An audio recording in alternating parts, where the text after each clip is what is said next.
welcome back to my channel. My name is Vanessa. If you are new here, welcome back to book haul number 2. I'm going through all the books that I own so then I can stop doing these book hauls until I actually add new books to my bookshelf. For the most part, I've had a lot of these books for years now. Some of them have been in storage, some of them have been at my grandma's house, which actually there's a lot at my grandma's house, so I need to go through those.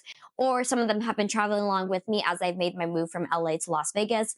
But without further ado, I want to share my Catholic books with you. So these are 5 books that I have on my Catholic bookshelf. So the first book I have is by Stefanick. I always say his name wrong. I thought it was Steinfeck, and that's not even how his name is spelled, but in my head, that's how it was said. This is called Abolute Reism, the New Dictatorship and What to Do About It. So I've had a few copies of, well, I've had many copies of this book, and I've given out a lot of them. So this is the last one that I have on hand. I will be honest, this book I have not dove into, but I'm planning on reading it. It looks like it's not going to be too long of a read. Honestly, tonight I'll probably just read this book and then fill you guys in on what I got from it. But it's a Catholic Answers Press book, so Catholic Answers produces it. I'm a fan of it. That's just the way it goes. The next book is, I think I shared this book with you guys when I bought it, and I was a little bit like, oh, darn. It's called The Catholic Verses by Dave Armstrong. 95 Bible passages that confound Protestants. And so I wanted to write a book, and there's actually another book on this bookshelf that also does this as well, but I wanted to write a book, and I've been talking about it for years, and it's just been in the works, and I've kind of put it on the back burner for a while. And it's a book where it just has all the Bible verses that defend the Catholic faith, and each chapter, each section is broken up into if it's sola scriptura, it goes these are the verses that Protestant uses. These are the verses that talk about tradition. These are the verses that talk about this. So if you're looking for a book that just gives you the verses, honestly, minimal commentary, it's just gonna be straight verses in your face. That was the book I wanted to create. It was inspired by a Patrick Madrid book, which we'll probably get to in maybe 10 videos from now. But I came across this book. I don't know where I got it from actually, but I came across this book and I was like, oh, the work has already been done. Which honestly, frankly, I can't imagine that the work hadn't been done. But anyways, it's Dave Armstrong. So I'm so thankful for him because he did all the hard work for me. And now I got to find a new concept to write a book about. So if you guys want me to write a book, let me know. I want to write a book one day. I'm not that good at writing, but I'm inspired to write because I engaged alongside such great authors that inspiration is fuming within me. I don't know if that's the right term, but anyways, Catholic Verses by Dave Armstrong. Such a blessing to have this on my bookshelf, and darn, you took my idea. Just kidding. This book probably was published before I even started focusing on the faith. The next book I have for you guys is such a privilege to have on my bookshelf. A blue-collar answer to Protestantism, Catholic questions Protestants can't answer, John Martignoni.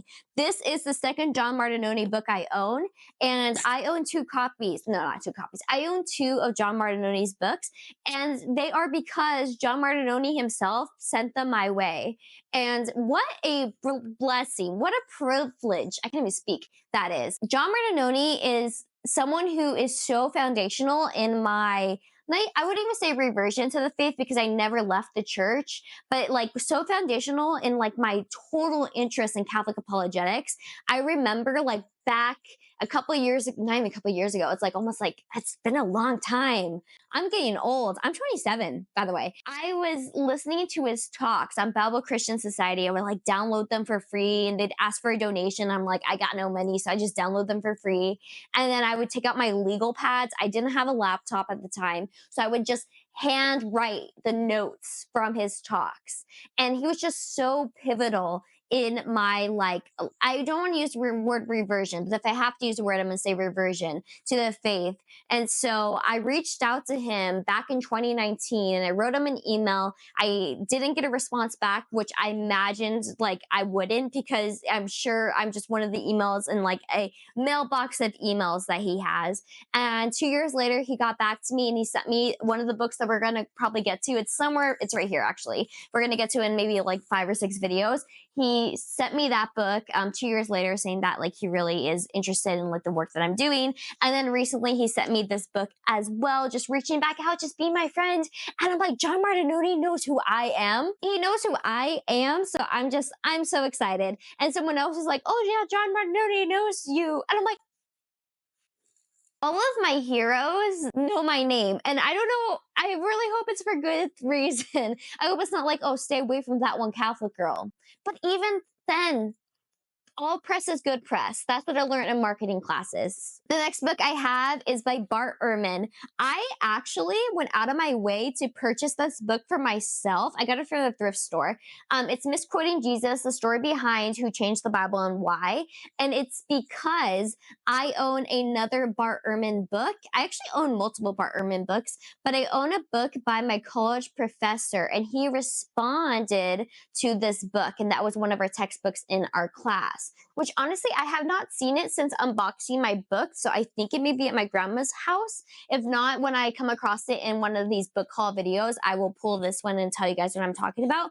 But that book was great, and so I wanted to read it alongside our class textbook, so I picked this one up for myself. So yes, this is Misquoting Jesus, a story behind who changed the Bible and why. Of course, my beliefs do not align with Bart Ehrman's, but it's always interesting and a privilege to be able to engage with people who don't think the same way that I do, so that I could just strengthen my arguments. And I'm just so firm in my belief in our Lord and in the Catholic Church that I don't get scared when people don't agree with me. Actually, like, I'm welcoming it in. So anyways, this is on my bookshelf. So if I had to explain why it's on my bookshelf, don't worry, that's the reason why. Then I have another college textbook, which is Figuring Out the Church, Her Marks and Her Masters by Aidan Nichols. I use this one a lot in my college courses. I don't remember exactly what course I had where I studied this, but it just breaks down the marks of the church.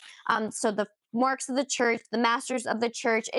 It's a beautiful book. It's not, I wouldn't say an easy read. I always feel bad when I say easy read because I don't want to go like, oh, this is a book that like 8th graders can read, because that's not the case. I don't even think some college grads could read this book, but it's one of the books where the concepts are so easy to understand, especially if you're into Catholic apologetics or just knowing about the church that you're a part of.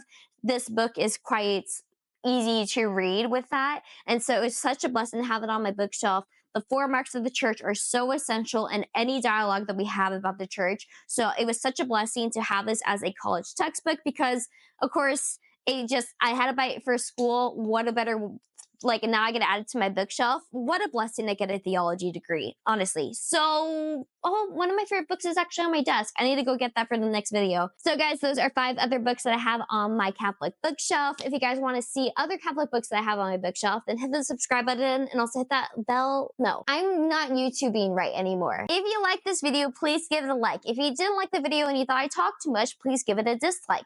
If you want to see more of me and my books, hit the subscribe button. And if you want to be notified when I post, you can hit that bell notification. I only do that for the most important people, so I won't be hurt if you don't hit the bell. I only have Trent Horn and Joe Heschmeyer on the bell notifications. And also like this like workout person, and I don't even work out, so I don't even know why he gets a notification. But regardless, I want to thank you guys so much for watching this video, and I look forward to seeing you guys in my next book haul. Bye!